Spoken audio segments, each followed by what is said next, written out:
Hello everyone, thanks for tuning into Sims Workshop. I hope you are all having a wonderful day. So, today we are going to be reviewing Bound by Stars by E.L. Sterling. Once again, huge thank you to Entangled Teen for sending me an arc of this book. I'm keeping it, it's mine.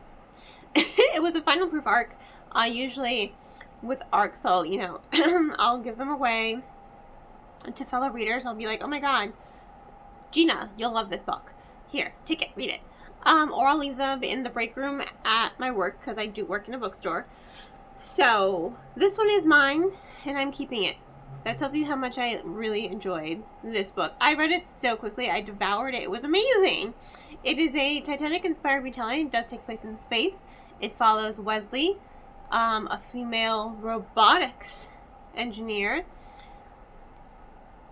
and Jupiter, who is the artistic heir to one of the Big Six, which is one of the massive kind of corporations that rule Mars, basically. So he is up there. He is part of the hierarchy, right? Upper class, and she's lower class.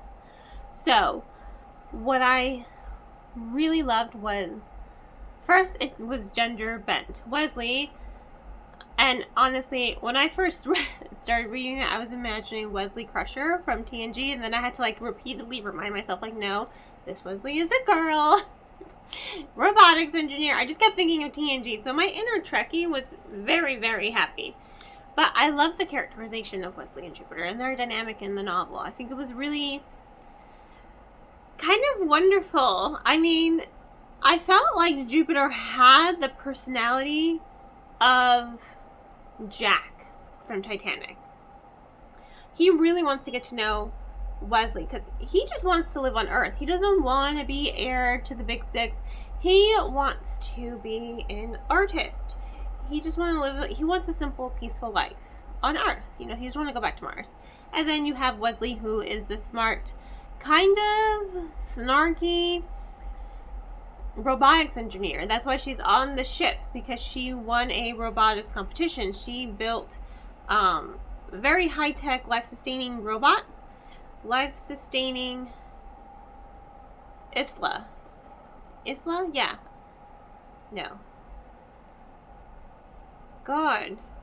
Individual life-sustaining automaton. There we go.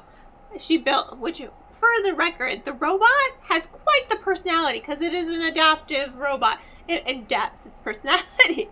So just the camaraderie between Wesley and her robot, I thought was really, really well done.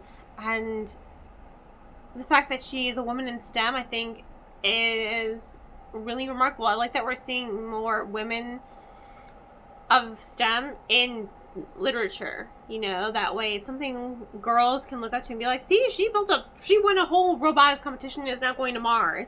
I can do that. I think that that's really cool. So I really liked Wesley's personality. She's snarky and she gets to stay in first class because she won the robotics competition to present the robot to the Big Six to get funding so that she can, live on Mars, because she's kind of tired of living on Earth.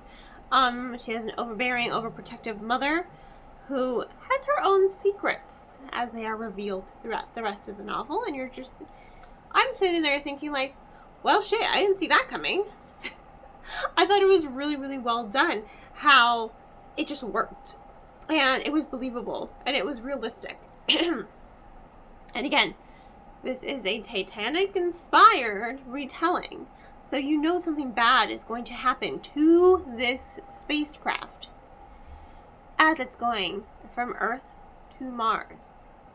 But it's not what you think it is. So, in the novel, we meet a revolutionary kind of terrorist group called EFE, Earth for Earthers. They kind of want Mars to stop treating them like second-class citizens. They want the Mars people to just kind of stop controlling them.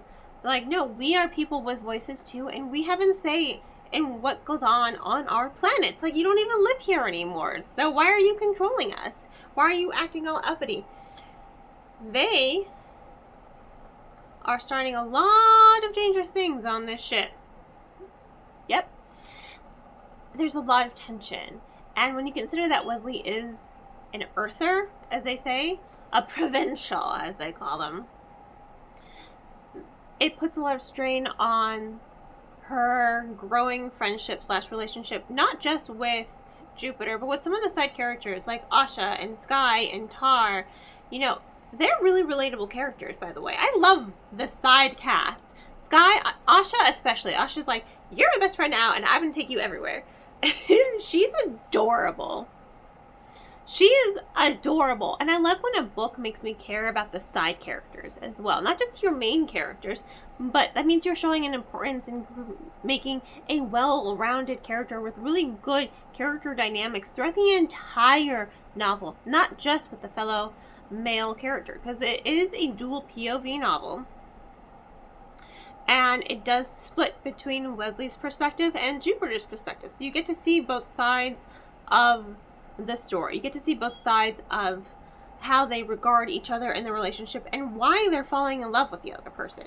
And I really enjoyed seeing that because it made me invested in their love story, as well as the tension in the story and the political intrigue and the boiling plot that is the political intrigue, and just to see it blow up. It was really, really interesting. And it was engaging. Like, I was hooked from beginning to end. From the moment we see Wesley running to go get on the ship to go to Mars with her robot trailing behind her. It's so good. Like, I was just hooked from beginning to end. I think it was a really well done novel. I am excited to read more from this novel. And once again, I have to express my thanks to Entangled for sending me an ARC of this book.